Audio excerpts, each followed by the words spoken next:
Hey guys, Zeldocto here, and welcome to Skyward Sword. Quite a lot of people seem to be hating on this game lately, but I fucking adore it, and I'm here to explain exactly why this game is so amazing. No other Zelda so far has had such an epic and grand adventure as this one. The other Zelda stories had their moments, like the Ganondorf fight in Wind Waker, but all characters and moments in Skyward Sword easily surpass any other game in the series when taken as a whole. You've really got the entire foundation in this game with a lengthy 60-hour experience. Link goes through a lot by the end of the game, like almost getting killed by the princess multiple times, and it really feels like the first in a series of books.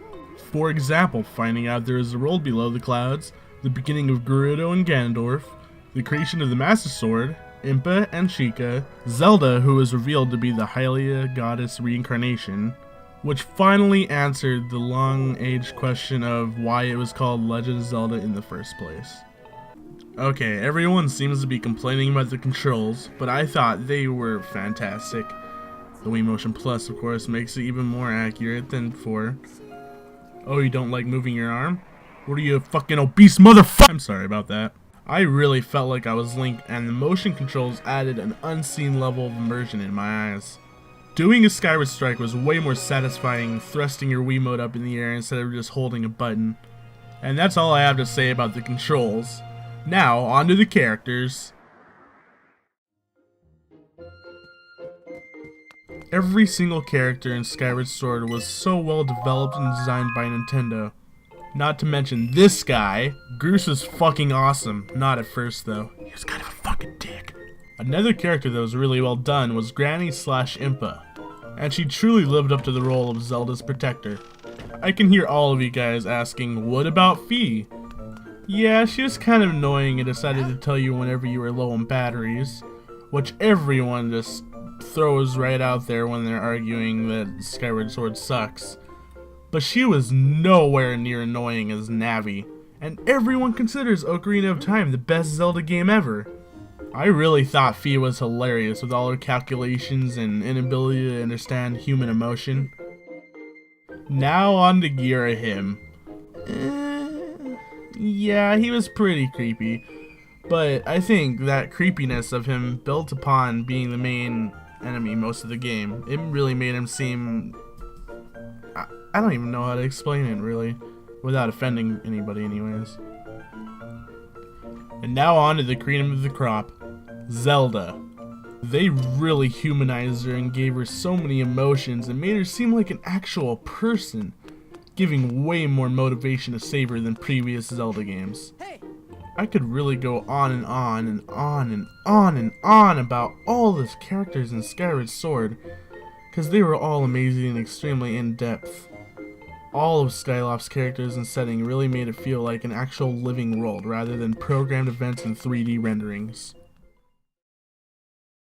The dungeons were the absolute fucking best part of the entire game.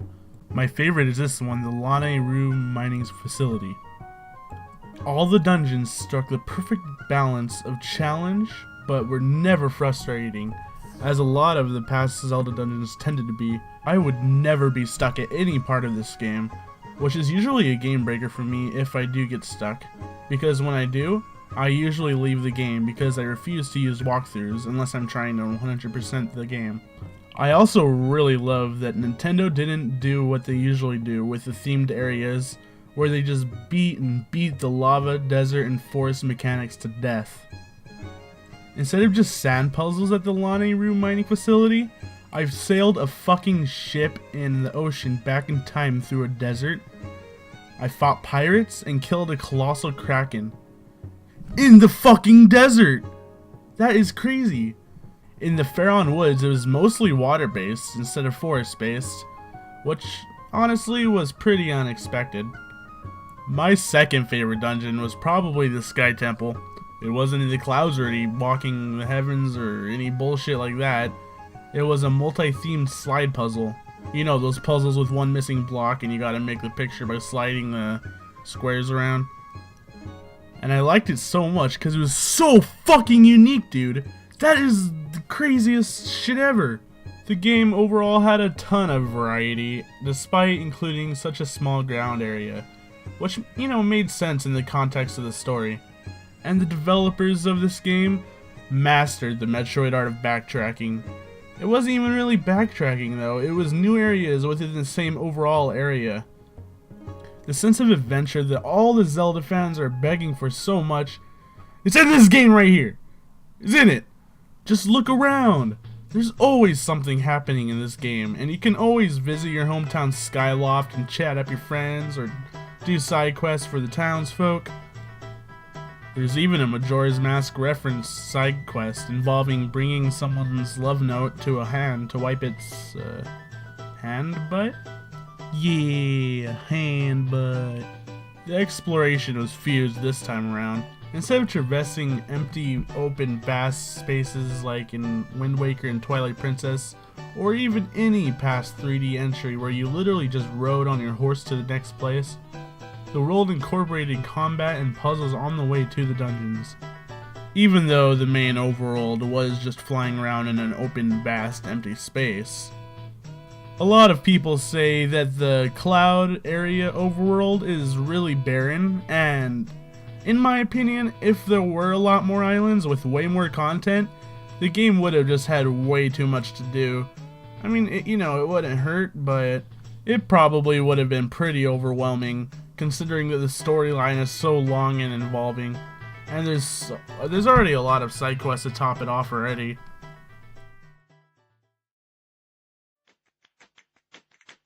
Overall, I think this game was absolutely fantastic and doesn't deserve one bit of the hate that's coming towards it.